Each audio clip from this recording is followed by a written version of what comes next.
Hi, Brent here with ProPride Industries. Today we're going to take a look at the lot bar assembly and everything that comes with it, and how you're going to install this guy so that everybody is in the know for this.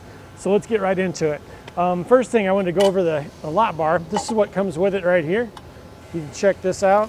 We're going to include the instruction piece that shows you how to do the link locking plate for it, which has to be used when you use this lot bar. So keep that in mind.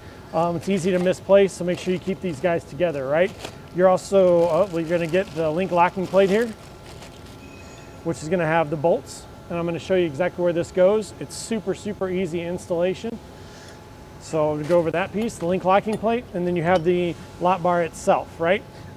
We paint this thing in bright orange because things with orange parts do not need to be on the road, right? So that's why this is about that. To that point, the coupler, we've had some questions on that. It shows that the capacity is only about 3,500 pounds with a tongue weight of about 500. Not something to be concerned with when you're just moving this around.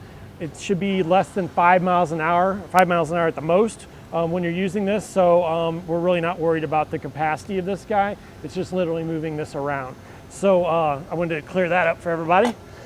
So when installing this guy, you basically are going to just look at the cover plate here.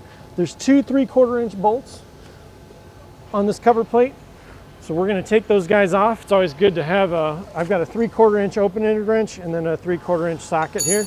This one has a tap in the back, so we're just going to take this cover plate off. Just the two bolts. There's one. There's two, and make sure you set these aside so that you can get this guy back on. So those are tapped in there. So we're going to set that guy aside with the two bolts. The link locking plate is going to get installed right where that guy was. It's as simple as literally this goes face down on here, in between those links. The bolts go through.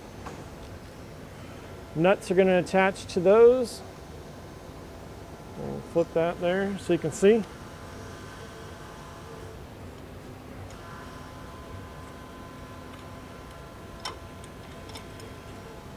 We're going to get our open-ended wrench. These don't have to be crazy tight, just tight enough so that this doesn't move around.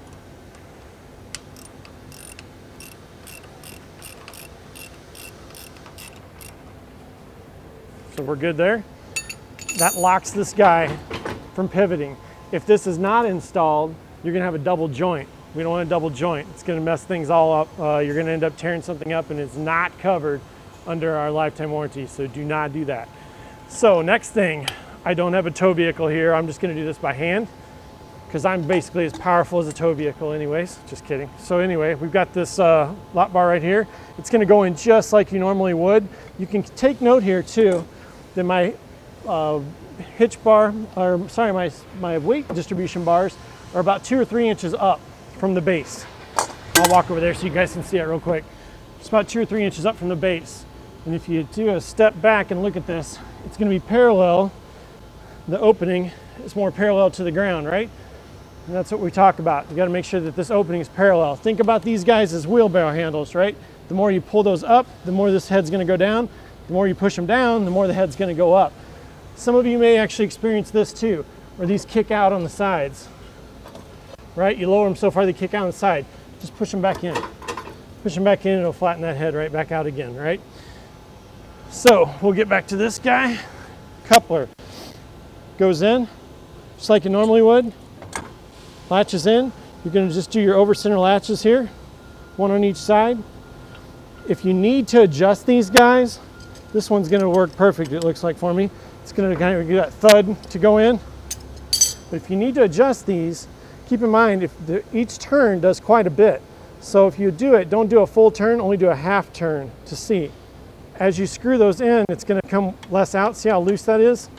We don't want it that loose. We want it a little bit more, so I'm going to screw it out a half a turn, and it's going to make it tighter. I can maybe even do one more. Let's try it and see. Yep, see that thud? Oh, it's nice and tight in there. Then you take your linch pins, Flip it guys over, flip it over, and you're ready to accept a 2-inch hitch ball now. So you can move it around just like you normally would with a regular hitch, right? So that's really it. I mean, this lot bar is super easy. It takes probably less than 5 minutes to do it. The key things are making sure, obviously, that your tow vehicle and your hitch are the same height again.